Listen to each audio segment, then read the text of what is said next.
Então, boa noite, pessoal do Facebook, sejam bem-vindos. Boa noite, pessoal do Instagram, sejam bem-vindos também. Boa noite para vocês. Bom, hoje tá um dos temas que eu mais gosto de falar, né? Eu gosto muito de falar sobre relacionamentos e sobre sucesso profissional. Na verdade, eu gosto de falar sobre tudo, mas esses eu acho que toca mais, porque a maioria de nós temos dificuldade de compreender nessa área ou de agir da forma adequada, mesmo depois que a gente compreende como seria a postura que geraria o melhor efeito. Então, hoje nossa fala vai ser um pouco mais curta, né? E as pessoas que queiram fazer perguntas, tanto do Facebook quanto do Instagram, e depois de vocês também, que estão aqui, a gente vai procurar responder as perguntas e complementar aquilo que a gente falou, né? Então, hoje nós vamos falar sobre sexualidade, união e divórcio. E eu esqueci antes de pedir a vocês, se alguém tiver com o celular ligado, por favor, desligue, tá? Bom,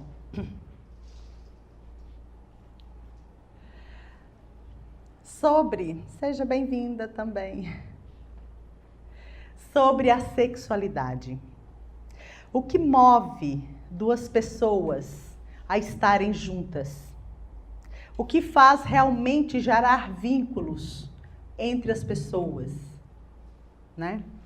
Um homem procura uma mulher procura um homem, ou se decide a estar com um homem ou com uma mulher. Um homem que ama outro homem, uma mulher que ama outra mulher, todos eles querem estar juntos para se unirem em uma só pessoa. Dentro do movimento da sexualidade, dessa força criadora que gera a vida, mesmo quando são pessoas, né, do mesmo sexo, que não vai gerar a vida como crianças, quando duas pessoas estão juntas e se amam, essas pessoas têm mais facilidade em ter criatividade, em ter sucesso em várias outras áreas da vida. Se nós não tivéssemos essa punção da sexualidade, da paixão, talvez a gente não se decidisse a estar com uma outra pessoa por muito tempo. Então, essa força criadora, esse movimento divino, nos faz enfrentar várias outras dificuldades dentro de um relacionamento, justamente porque esse movimento criador nos impulsiona a permanecer com essa pessoa, a estar com essa pessoa. A gente sabe que muitas vezes, especialmente, né, nos últimos anos, muitas pessoas ficam juntas, né, sexualmente, sem amor. E muitas pessoas, com toda a liberalidade que se tornou natural nos tempos atuais, não sabem que esse movimento de estar juntos sexualmente e juntos formarem em algum momento, nessa fusão sexual, formarem uma só pessoa, como isso gera vínculos. Isso gera conexão com a outra pessoa. Quando há amor e também quando não há amor. É claro que se tiver com a parte do sentimento unido, essa conexão vai ser mais fácil. Essa conexão vai ser mais rápida. O vínculo vai se tornar mais rápido e mais forte. Mas, se nós, a cada dia, estivermos com uma pessoa diferente, nesse momento em que duas pessoas se tornam em uma só, também assim é possível gerar conexões, ligações, que vão muitas vezes impedir que depois nós tenhamos um relacionamento mais duradouro com uma outra pessoa. Então, isso é em 100% dos casos? Não. mas em muitos momentos nós atendemos pessoas que querem ter um parceiro ou uma parceira e nós percebemos que essa pessoa precisa mudar a sua postura diante das outras pessoas, sejam homens ou mulheres. Ela precisa se recolher de uma certa forma para então se preparar, buscando desvincular-se desse movimento de estar com pessoas diferentes a cada tempo, para então se preparar para um relacionamento mais fixo, para uma união que prevalece, que permanece. É muito comum a gente atender pessoas realmente assim. Então a gente diz como essas conexões acontecem. E Bert Hellinger percebeu algo muito interessante. Os vínculos que há entre homem e mulher e os vínculos que existem entre um relacionamento de dois homens. Mas Bert Hellinger percebeu que no relacionamento de duas mulheres não se gera vínculo. E a gente precisa saber, seja bem-vinda. Vocês que chegaram agora, desliguem os celulares, por favor. E ele percebeu que não gera vínculo quando o relacionamento é de duas mulheres. E a gente precisa lembrar que vínculo e amor nem sempre estão juntos. Não é o fato de eu amar alguém que eu vou estar vinculada a essa pessoa. E não é o fato de eu estar vinculada por algum tempo, ter que estar amando essa pessoa. Por quê? Às vezes a gente se encontra com um homem, com uma mulher, em um único momento, e dali a mulher fica gestante. Então, naquele momento, já acontece o vínculo. Mesmo que depois essa pessoa vá embora, que eu não saiba o nome dela. Então, se aconteceu vida, aconteceu vínculo. Então, aquelas duas pessoas não se amavam, não tiveram tempo de se amar, mas estão vinculadas porque geraram juntas uma vida. E muitas pessoas se amam, não têm crianças, né? E às vezes a gente olha no campo e percebe que não há muito vínculo. Mas muitas vezes o amor e o vínculo caminham juntos, mas nem sempre. Então, por isso que a gente precisa perceber que quando nós estamos em relacionamentos de parceiros, trocando de relacionamentos, nós podemos estar nos vinculando a várias pessoas. E quando uma pessoa que você sente que quer estar com ela por mais tempo, num relacionamento mais sério, essa pessoa, a partir do seu inconsciente, percebe que nós não estamos tão livres. Estamos ali emaranhados, vinculados, conectados com muitos outros.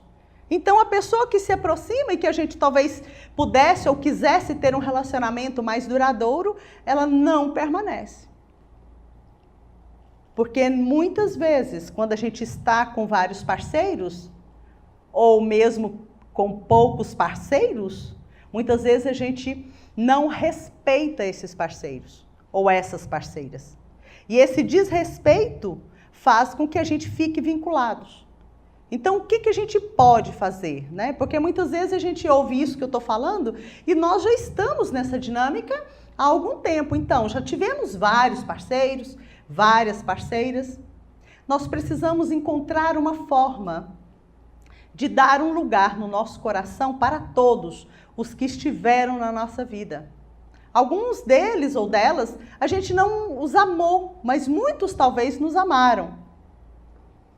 Então, nós precisamos nos recolher e reconhecer que talvez tivemos por alguns anos equivocados dentro do movimento da pulsão nossa sexual, para que então a gente consiga ficar um pouco mais dentro de si e conseguir então, nesse recolhimento, estar mais disponível para alguém.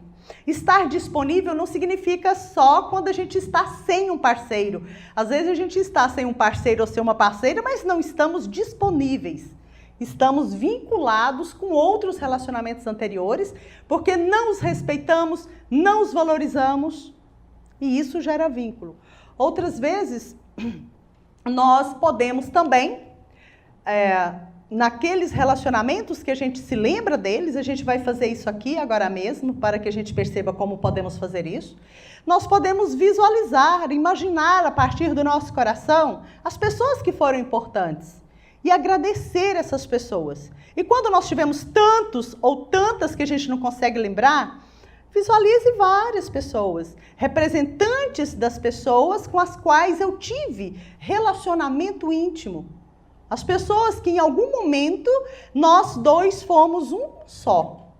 E Bert percebeu, né, como eu disse há pouco, que as mulheres, o relacionamento de duas mulheres não gera vínculo. Então, perguntaram a ele por quê, ele disse que não sabia, mas talvez, né, isso é uma análise pessoal, talvez seja porque dois homens se vinculam, né? E um casal se vincula e as mulheres não se vinculam. Talvez porque as mulheres em nenhum momento estão realmente como uma só pessoa, como ficam os homens, né, dois homens ou um casal. Então esse movimento a gente precisa refletir também, né? Por que será? Mas não importa, Bert percebeu isso e nós já percebemos isso também dentro do nosso trabalho, né? Mas isso não significa que as mulheres não possam ser felizes juntas. Como eu disse, esse vínculo não tem a ver com a capacidade de amarem uma a outra, né? Apenas se viu assim. Isso também não é uma ideia pessoal do Bert ou minha ou de quem quer que seja. É assim. Pronto, né? Oi, seja bem-vinda também. Desligue o celular, por favor. Já tá. Bom, dentro desse movimento, a gente percebe também, quando a gente fala sobre união, né? A união de duas pessoas. Quando essa união é para um movimento mais prolongado, onde se decidem estar como um casal, ou como dois homens ou duas mulheres, para viverem juntos, nós não nos unimos apenas com aquela pessoa, nós nos unimos com todo o sistema familiar da outra pessoa. E esse movimento de estar unidos são movimentos muito interessantes. Por quê? Porque aqui em nós, né, no nosso inconsciente, nós escolhemos determinado homem ou determinada mulher para estar juntos, porque acima da nossa percepção pessoal está o movimento do nosso sistema familiar, que percebe que se eu me vinculo àquela pessoa, algo em mim vai acontecer que vai beneficiar o meu sistema. E a outra pessoa, se ela decide também estar comigo, se ela se interessa por estar comigo amorosamente, de alguma forma, é porque no sistema dela também existe algo que, quando ele se associar a mim, ou ela se associar a mim, algo no sistema dele pode ser alterado para melhor. Então, o que faz com que a gente escolha estar com essa ou aquela pessoa são as nossas crenças, os nossos valores e os nossos conflitos. Dentro de nós, no nosso inconsciente, nós temos isso tudo e a gente nem tem consciência de quais são os valores que eu carrego realmente, quais são as crenças realmente que me movem e quais são os meus conflitos. Por isso que é basicamente inconsciente.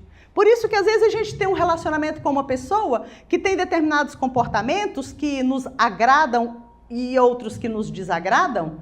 E às vezes nos desagradamos muito e trocamos de parceiro ou de parceira e escolhemos um outro com características muito parecidas.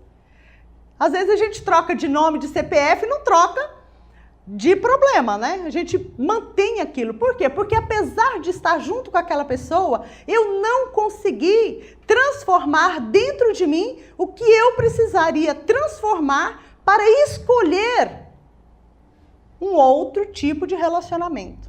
E da mesma forma, isso é comigo, é com vocês, é com todos. A gente escolhe com base em nossas crenças, nossos valores e nossos conflitos. Quando duas pessoas se unem e dois sistemas se unem, então é possível que a partir daquilo que acontece que me alegra, daquilo que acontece que me faz entristecer, eu consiga descobrir algo que eu preciso transformar. E é muito comum, dos parceiros busca um crescimento, busca uma transformação, busca cura de alguns conflitos, e o que acontece? Daí um tempinho, os relacionamentos acabam. É muito comum. A pessoa fala, não, fui lá naquela terapia, minha mulher foi lá naquela terapia, aquela terapia não presta não, porque ela mudou, né? E às vezes, realmente, quando o outro não movimenta uma mudança, às vezes o casamento acaba. Porque um realmente resolve os conflitos que trazia, que fazia estar vinculado com aquela pessoa. Então, se eu já não tenho mais aquilo que me vinculava, que me fazia estar junto, às vezes eu decido por uma outra coisa, por ficar só, por sair daquele relacionamento. Isso pode acontecer tanto com os homens quanto com as mulheres. Outras vezes, a gente tem um relacionamento difícil, né? Buscamos ajuda. Na ajuda, nós mudamos também o que existe em nós e o nosso relacionamento melhora. Porque às vezes quando nós mudamos, às vezes não sempre, também quando nós mudamos, a outra pessoa também muda. Porque eu começo também a pedir dentro daquele relacionamento, de forma inconsciente, fazer um tipo diferente de pedido para aquela parceira ou para aquele parceiro. Então, quando eu mudo as minhas cartas do jogo dos relacionamentos, o outro também muda as cartas dele. Às vezes, isso acontece tanto para uma dissolução do relacionamento, quanto para melhorar o relacionamento. Agora, dentro da parte do divórcio, né? Como nós podemos concluir um relacionamento quando temos filhos? Como nós podemos concluir esse relacionamento e as nossas crianças, filhos pequenos ou adultos, como eles podem ficar bem? O que nós podemos fazer para que nossos filhos permaneçam bem, apesar da separação, né? Existe uma tendência, né, que a gente tem de misturar o relacionamento de homem e mulher com pai e mãe. Uma das coisas que às vezes acontece, que gera um péssimo efeito, é a mãe ou o pai querer saber a opinião dos filhos quando eles pensam em se separar. Tem pessoas que perguntam para os filhos o que eles vão achar disso. Então isso é uma coisa péssima, que a gente nunca deve perguntar aos filhos, porque passamos para eles uma responsabilidade que não compete a eles. E eles ficam sem saída se a gente faz isso. Porque se eles disserem, eu gostaria que vocês ficassem juntos, e você ficar, daí um tempo você pode sentir, e o filho ou a filha também, vai sentir que você continuou infeliz, porque eles quiseram.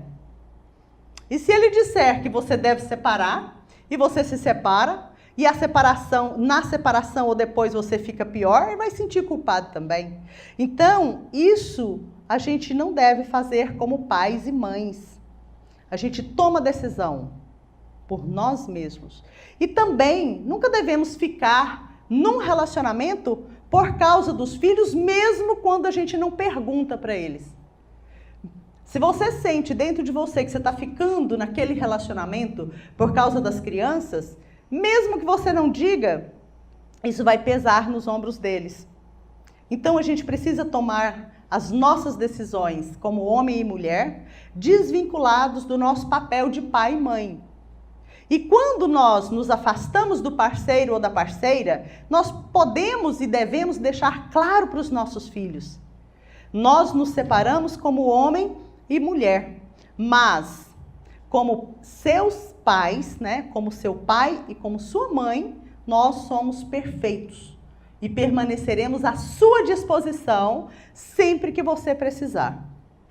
Uma outra questão importante, a menos que o papai não queira e se afaste da criança, a mãe, ela tem nas suas mãos as maiores possibilidades. A gente precisa manter a apresentação que a gente fez lá no início da nossa criança para o pai, sempre. A gente não deve fazer, o que muitas vezes a gente faz, é subtrair as crianças do pai. Às vezes nos casamos com outro homem e apresentamos um outro pai para o nosso filho ou para a nossa filha. E para os meninos, Bert Hellinger diz, os meninos, após determinada idade, talvez a partir do final da primeira infância, eles precisam estar juntos com o pai. Às vezes as mães ficam grudadas nos meninos, sendo que ela precisa entregar essa direção para o pai. Porque o menino vai aprender a ser homem com o pai. Nós não somos homens. Como que a gente vai saber ensinar o menino a ser homem?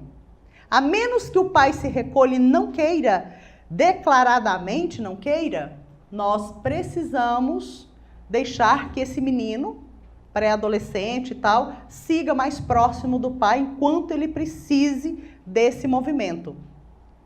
E se o pai se afasta, Marta, como é que a gente faz? Se o pai fala que não quer, arruma outra mulher e tal.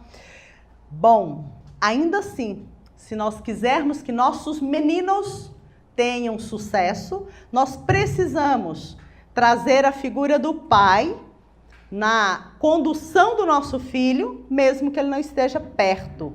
E como que a gente faz isso? Primeiramente, concordando com o pai do nosso filho, que como pai, ele é o pai certo, mesmo quando ele vai embora, mesmo quando ele não quer ficar próximo da criança. Sabe por quê?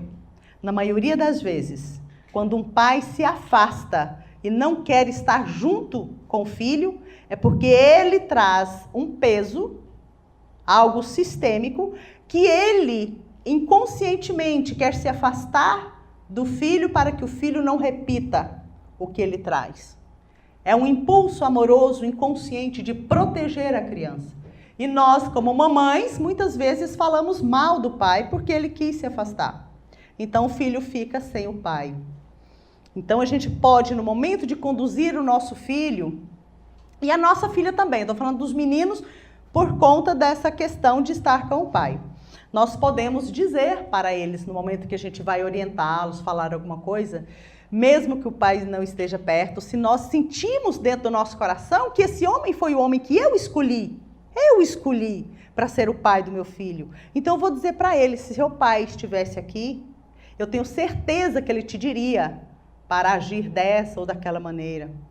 Então a gente mantém a presença do pai mesmo quando ele está distante. Ou isso serve também quando o papai morre. Então a gente trazer a figura, ter uma foto do pai da criança lá no quarto da criança, ou do adolescente, enfim. E sempre dizer e contar as coisas boas que você viveu com o pai dele. As qualidades, as virtudes que você considera, né? E compartilhar isso com seus filhos ou filhas. Agora, as meninas, né? Se os meninos devem permanecer mais com os pais, as meninas, lógico, com a mãe. E da mesma forma, quando uma mamãe às vezes se afasta e deixa a criança, a menina com o pai, ok, o papai deve fazer da mesma maneira.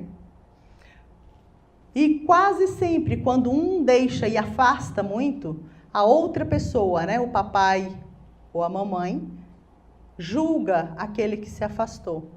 E se a gente julga como mulher ou como homem, mas isso vai afetar diretamente nossa criança, a gente talvez conseguisse olhar para o que aquele homem ou aquela mulher fez e se perguntar, por que será que ele agiu assim comigo? O que existe em mim que fez com que ele ou ela agisse dessa maneira? Então a gente desvincula o papel de homem, de pai e mãe, com o papel de homem e de mulher. Como mulher nós refletimos assim, como homem nós podemos fazer essa pergunta. Mas como mãe e como pai, a gente precisa perceber que nós, como mães, somos perfeitas. E os pais, como pais, são perfeitos. Totalmente como são. Exatamente como são.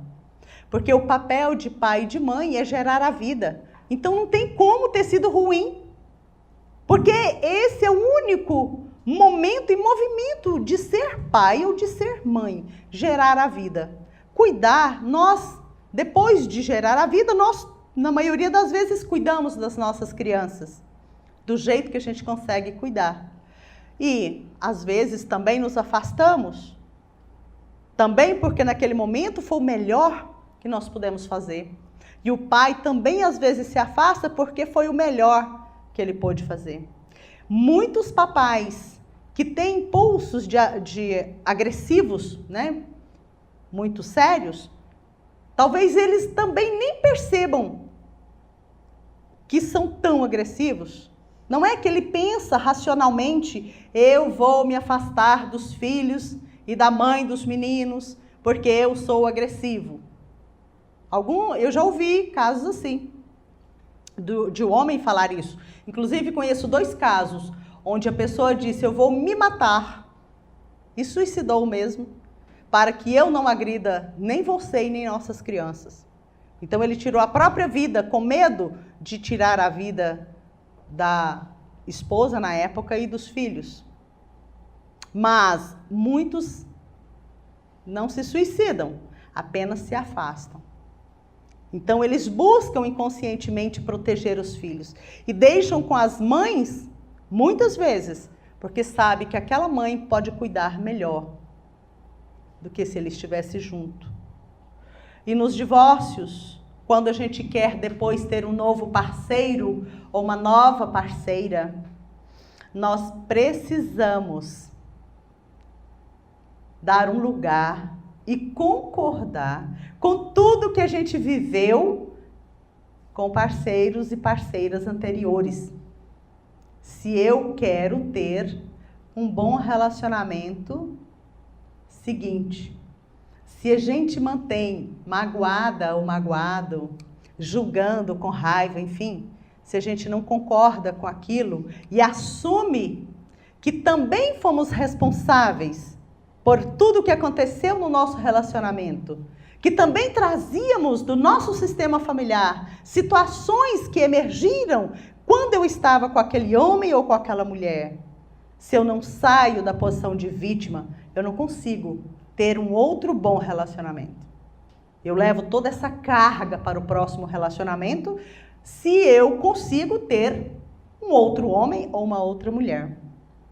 Mas, se eu olho para mim e pergunto, o que será que existe em mim que fez com que aquele homem ou aquela mulher agisse dessa maneira? Nossa, talvez eu consiga perceber o que aconteceu e consiga mudar isso. Então, nesse momento, quando eu me pergunto, o que será que existe em mim? Eu já estou saindo da posição de vítima. Eu já estou assumindo que eu também sou responsável por aquilo que aconteceu. Depois de adultos, nenhum de nós somos vítimas.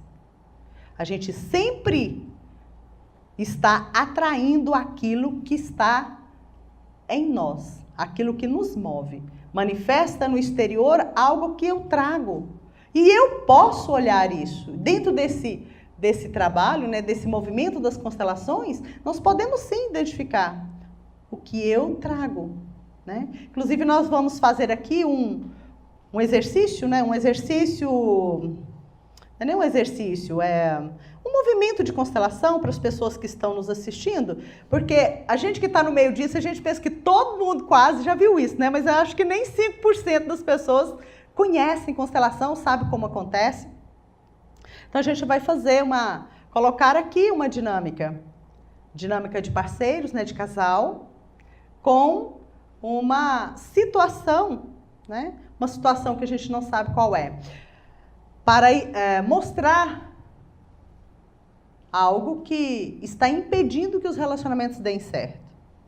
Era muito comum no início, né, lá em 2004, falo no início em Goiânia, em 2004, 2005, 2006, por aí, a gente fazia muito esses movimentos nos grupos. Então, a gente colocava uma pessoa representando um relacionamento e tal, para que as pessoas pudessem compreender num primeiro momento, porque quase ninguém que vinha nos workshops tinham visto isso. Vinham porque ouviram falar que tinha uma coisa e tal, que era constelação. E muitos chegavam, e até hoje ainda chega, né? Pensando que constelação tem a ver com a astralidade, com o mapa astral, com alguma coisa do sistema das estrelas, né? Então, a gente colocava para que as pessoas pudessem começar a perceber isso. Então, a gente vai fazer isso hoje aqui, por conta também das pessoas que nos assistem, né? Alguém que está aqui nunca assistiu constelação? Mesmo? Coisa boa! Então, vocês vão ver também, né? Esse movimento. Bom, de onde surgiram, né, as constelações?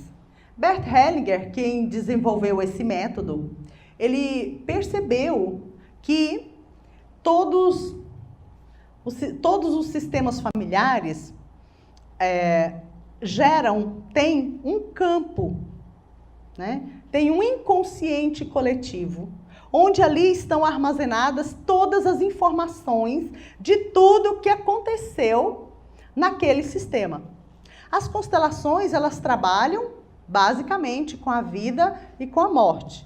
Então, dentro desse inconsciente coletivo das famílias, estão registrados ali tudo o que aconteceu que gerou vida e tudo o que aconteceu que gerou morte.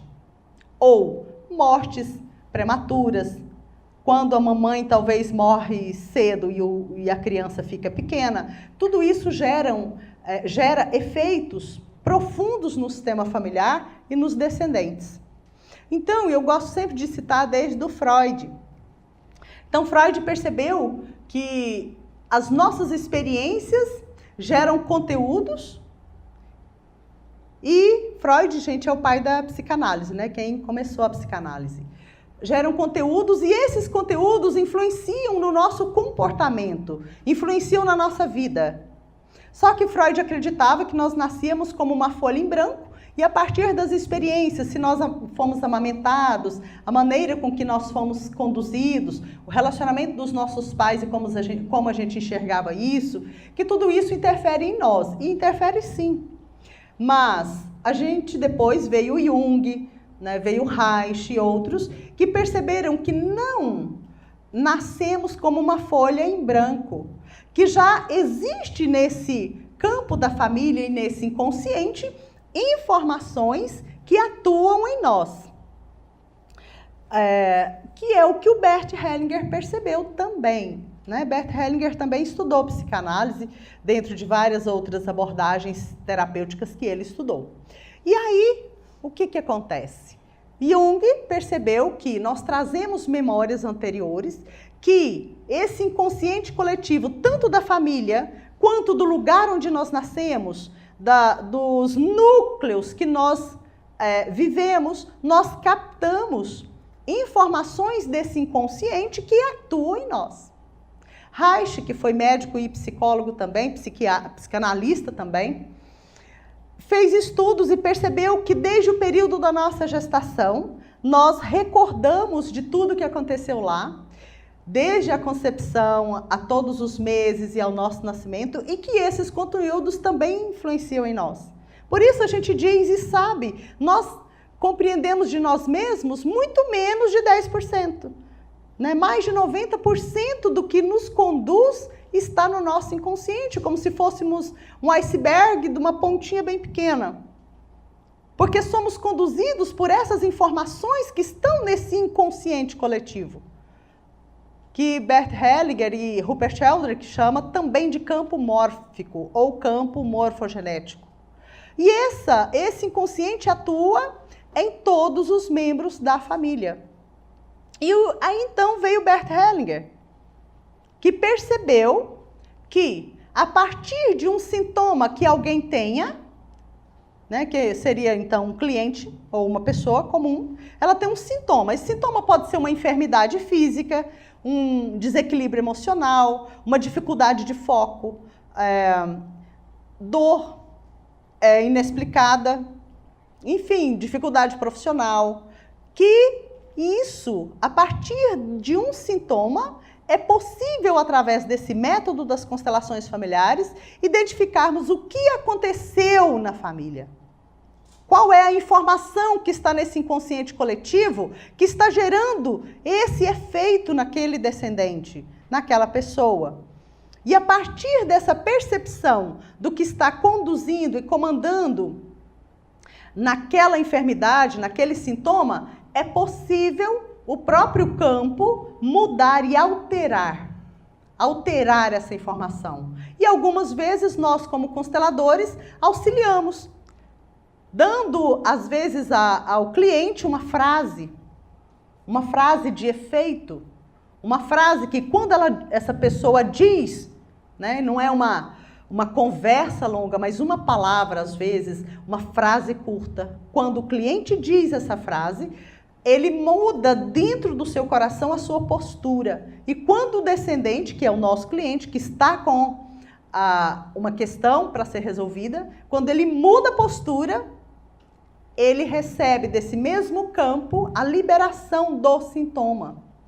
Então, é um método muito lindo, né? Eu já estou com mais de 14 mil horas trabalhando com essa abordagem e a cada tempo a gente aprende um pouco mais. Então a gente está sempre caminhando.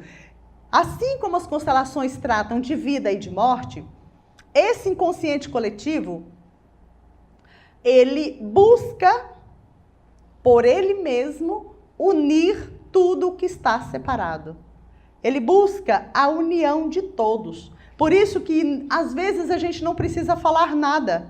Alguns consteladores, talvez, mais no início desse trabalho, ainda falam muito, né? Dizem muito, interferem um pouco mais. Mas tudo é um tempo e a gente espera que, à medida que eles vão treinando mais, eles permitam que o próprio campo caminhe por ele mesmo, né? Conseguiram, vocês que estão ouvindo pela primeira vez, conseguiram entender um pouquinho como isso funciona? Sim mesmo? Pode perguntar, talvez eu vou...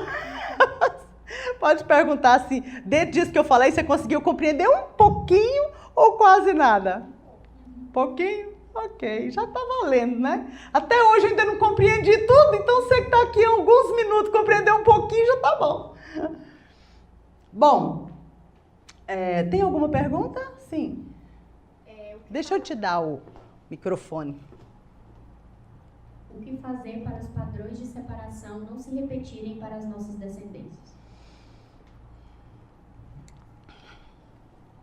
Bom, isso que eu falei agora há pouco, né? Que é considerar tanto o pai ou a mãe dessa criança como o pai ou a mãe certo, mas, acima de tudo, buscar ser feliz. Ser feliz concordando com seu próprio destino, tal como ele foi. Saindo nós da posição de vítima e assumindo a força dentro daquele movimento que já aconteceu. Isso é uma possibilidade, né? Se a gente se mantiver na posição de vítima do relacionamento, é muito provável que nossas crianças vão começar a repetir. Mas se a gente assume isso de uma forma firme, e falar, isso é meu, e você tem o direito de ser feliz porque eu sofro. Porque quando a gente sai da posição de vítima, a gente para de sofrer, né?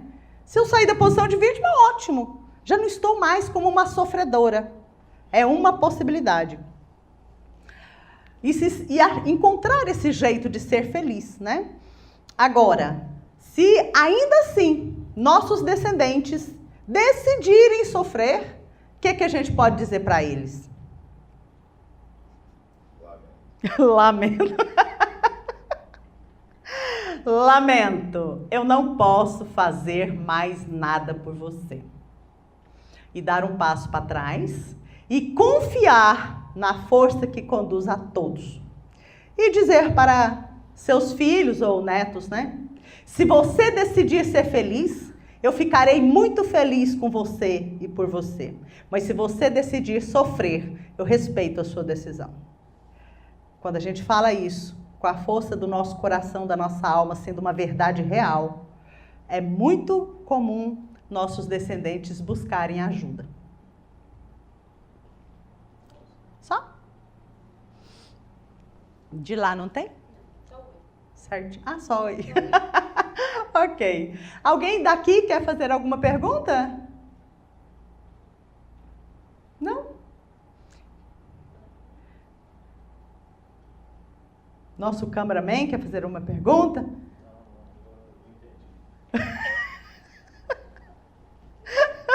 Maravilha.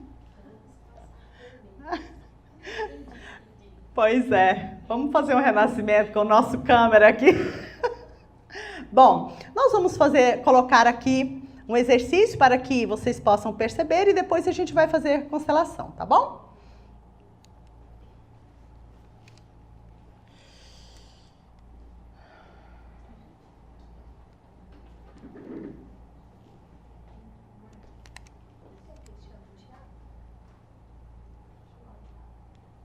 Só se for rápido.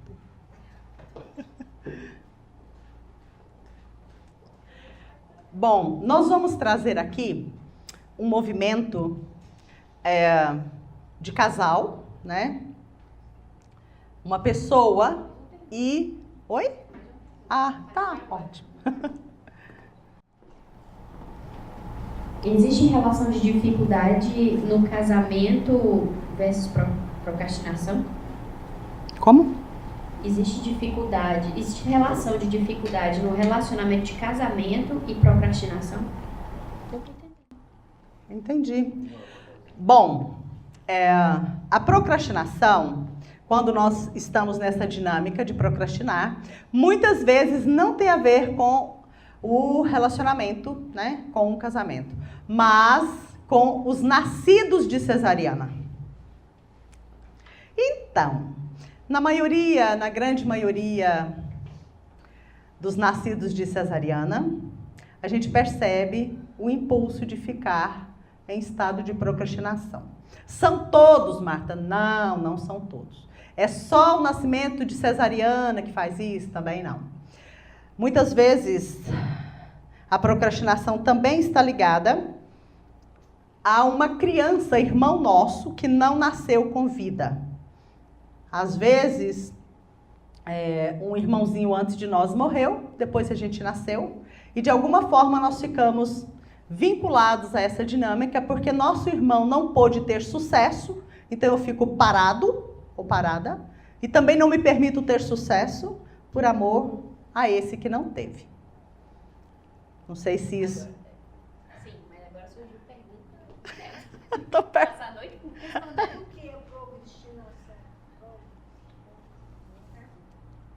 Procrastinação é a dificuldade de realizar as coisas. Você pensa assim, eu vou fazer amanhã. Aí chega amanhã, você fala, eu vou fazer depois de amanhã. E a pessoa não tem facilidade de realizar os objetivos. Vai sempre deixando para depois. Existe relação em abortos e problemas com os sogros, família do marido?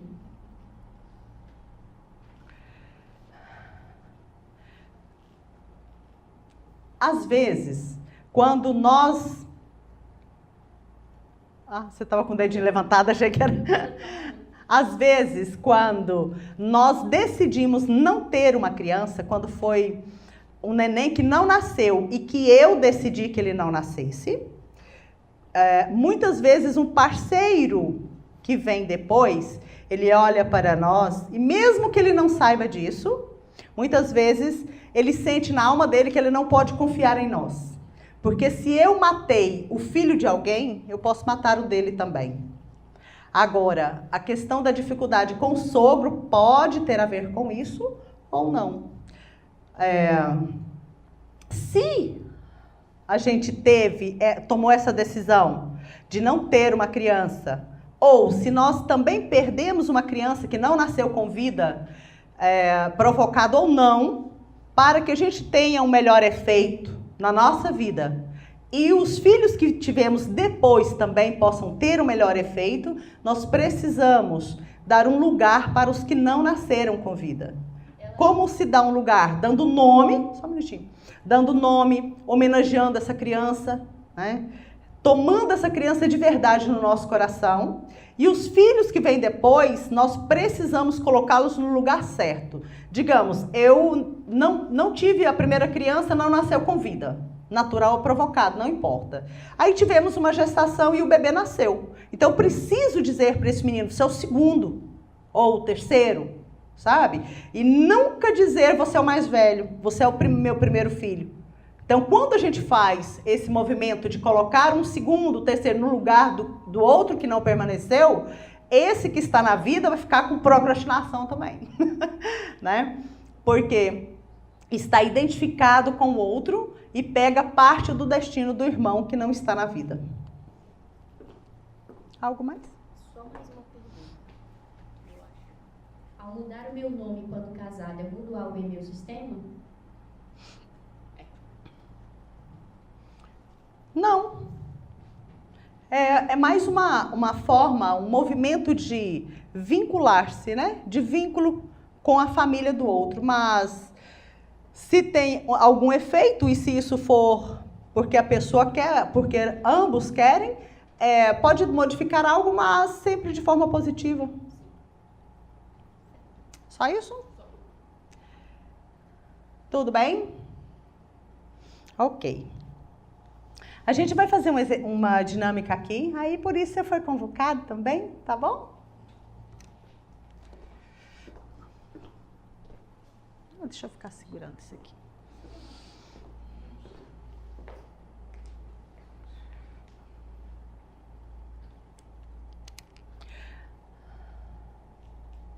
Aqui a gente vai fazer, como eu disse, uma dinâmica, né, de relacionamento que mostra uma dificuldade num relacionamento, seja ele qual for, né, do campo aí.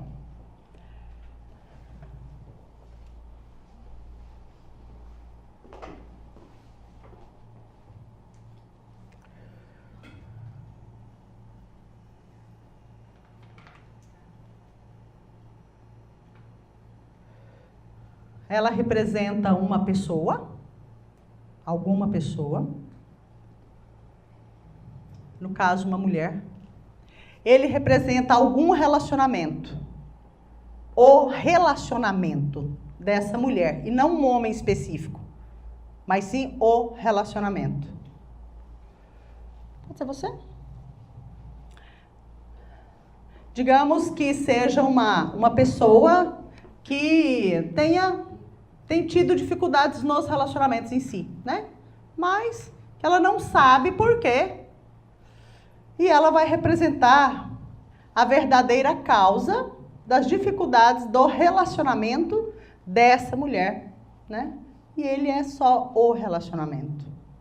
Aí a gente olha e vê o que acontece. Isso aqui simboliza qualquer uma pessoa, né? Que quer olhar para o motivo pelo qual o relacionamento dela nem sempre dá certo. E ela representa esse motivo.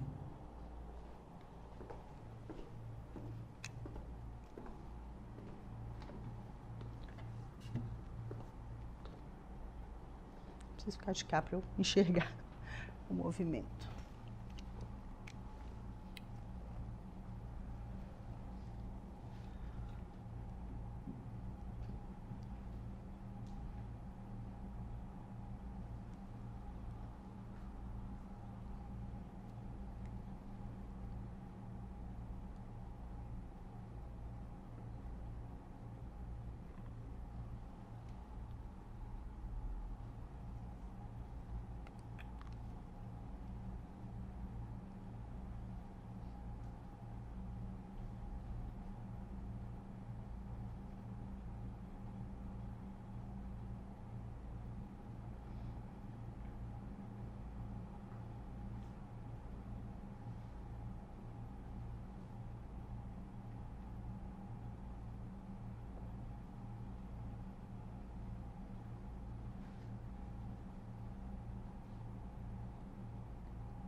e nós vamos colocar essa representante representando a solução.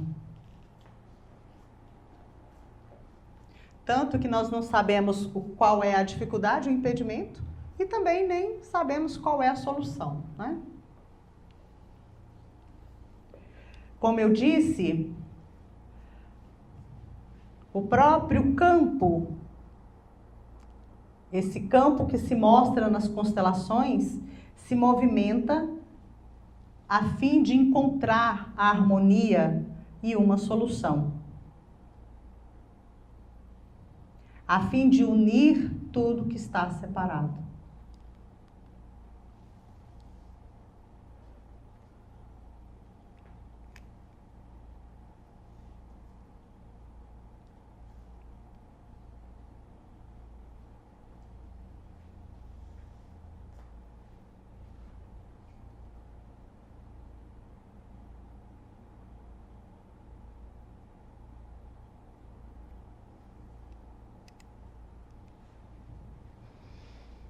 A representante da solução, diga para ela, isso é meu.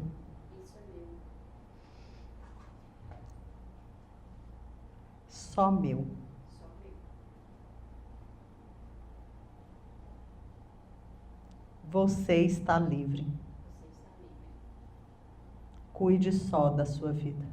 só da sua vida. E na sua felicidade, todas nós seremos felizes através de você. E na sua felicidade, todos nós seremos felizes através de você.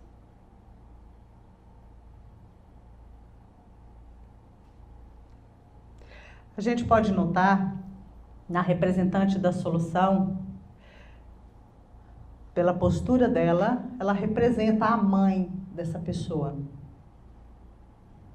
que carrega um peso, que carrega algo sistêmico. E essa filha busca, de alguma forma, por fidelidade à mãe, não se permitir ser feliz.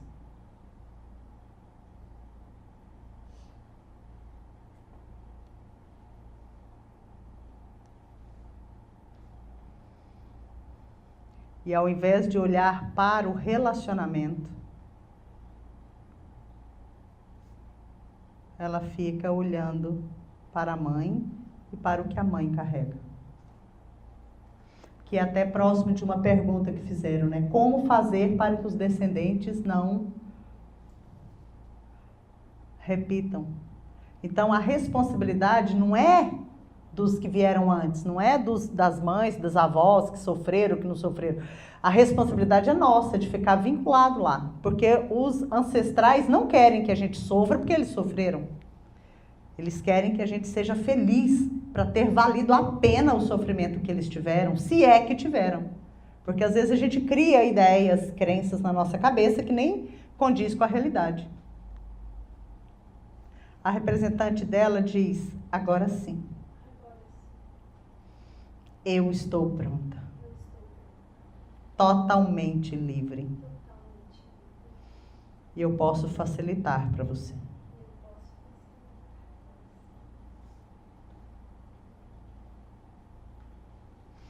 Perceba como a própria representante ali da mãe vai levando o que é dela. Lembra quando eu disse que as mães e os pais muitas vezes se afastam porque não querem que os filhos peguem o peso que eles carregam. Aí o que a gente faz? Em vez de falar muito obrigada, mamãe ou pai, a gente começa então a falar, né? Aí a gente julga o comportamento deles, a gente repete. Se a gente agradece, a gente fica livre.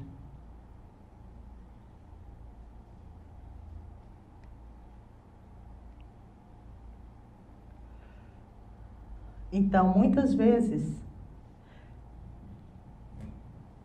nós passamos por dificuldades nos relacionamentos e poderíamos resolver isso de uma forma mais simples, fácil.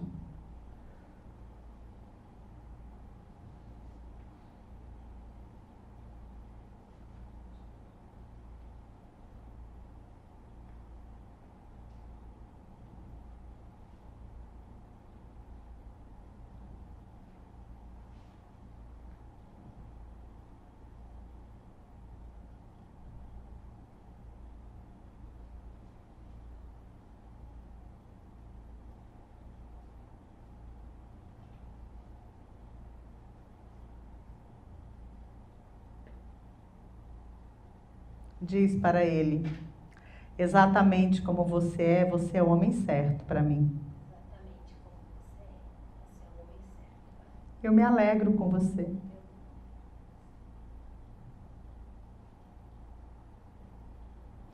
Essa frase, eu vou facilitar as coisas para você, ela tem um efeito muito interessante nos tempos atuais. Porque nós mulheres, pela nossa competência, né, administrativa, executiva, a gente tem dificultado um pouco, né, o homem assumir o papel de homem. Então, eu vou facilitar as coisas para você, significa, enfim, eu vou ocupar só o meu lugar de mulher. Vai ser fácil para você ser o homem ao meu lado.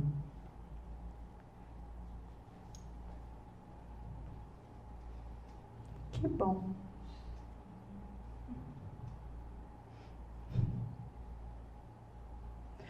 Bom, a sensação é de mamãe, não é? Como a mamãe fica quando vê a filha feliz? Feliz, que é beleza. E aqui também, ela olha pra ele. E olhava direto no olho dela, pra dar força pra olhar pra ele. Exatamente. Obrigada a todos, a todo e a todas. Bom, algumas situações nos impedem de estarmos livres. Algumas delas são vinculados a uma criança, um irmão nosso que não nasceu com vida.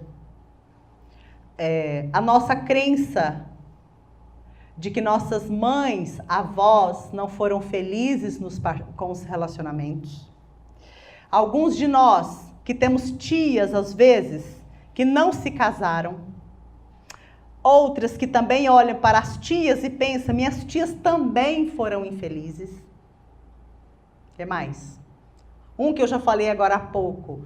Quando nós não valorizamos os relacionamentos anteriores, nós os julgamos. Isso eu estou falando tanto para homem quanto para mulher, né? Estou falando de tias, mas pode ser tio também.